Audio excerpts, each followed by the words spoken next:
La situation entre le Bénin et le Niger demeure une intrigue.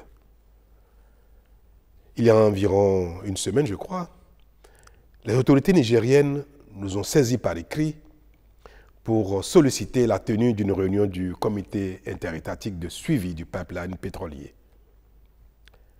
Elles ont proposé que la réunion se tienne au Niger. Et le Bénin a donné son accord et j'ai personnellement instruit le ministre en charge des mines de s'y rendre.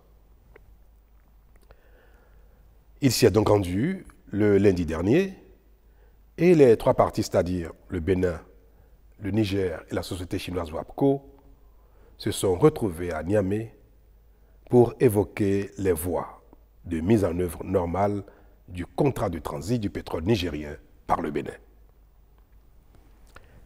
Saisissant l'occasion de la mission de mon ministre à Niamey, j'ai rédigé une lettre à l'attention du président nigérien et ai mandaté le ministre Adambi de la lui remettre en main propre.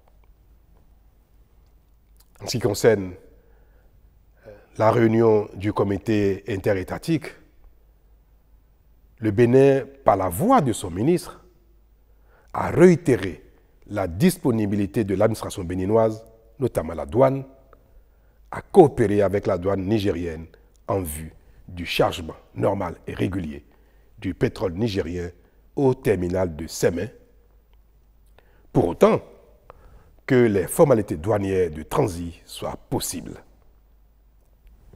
Je rappelle que les formalités douanières de transit ne sont possibles que si le passage des biens par les frontières est permis. Autrement dit, si les frontières ne sont pas ouvertes pour le passage formel du pétrole, les formalités douanières permettant son transit par le territoire du Bénin ne sont techniquement pas possibles. À minima, pour que ce transit soit possible, il faut que les autorités nigériennes annoncent officiellement que la fermeture de leurs frontières terrestres fait exception au pétrole.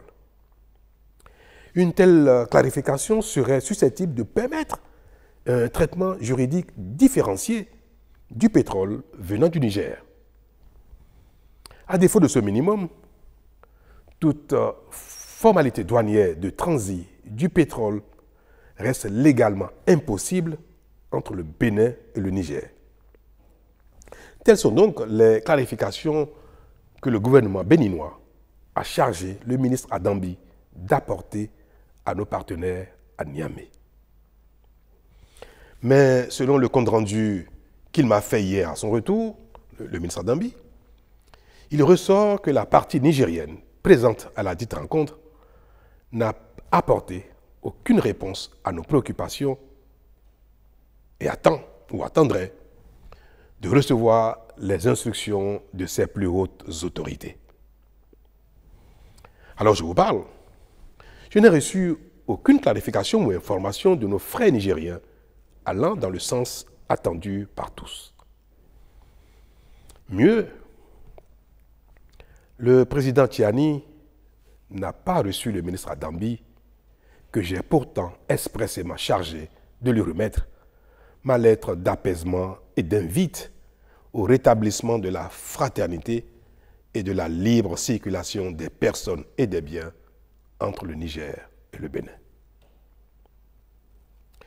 Je peux vous rassurer que le Bénin n'a fait l'économie d'aucun effort, d'aucune humilité pour permettre le rétablissement de la concorde entre le Niger et le Bénin. Et de manière plus concrète, s'agissant des deux points qui ont été évoqués à Niamey, en l'occurrence, les équipements complémentaires du pipeline amenés par le partenaire chinois et en attente au port de Cotonou pour être acheminés au Niger, je veux réaffirmer que le Bénin reste disponible à accorder toutes les facilités possibles à la société WAPCO pour l'acheminement effectif des 10 équipements sur le Niger. Quant au chargement du pétrole au terminal de Sémé, je suis particulièrement peiné d'observer les déconvenues que subit le partenaire chinois du fait de l'impossibilité d'opérer le chargement du pétrole en raison du défaut des formalités douanières. Je fais le tour du monde pour prier les uns les autres de venir investir en Afrique, au Bénin.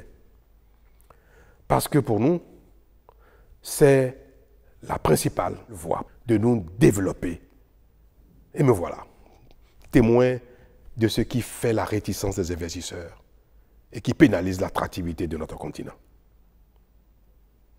Mais je garde l'espoir que l'apaisement des relations entre le Niger et le Bénin ne saurait tarder davantage parce qu'il n'y a aucune raison qui justifie la méfiance et l'attitude de nos frères du Niger.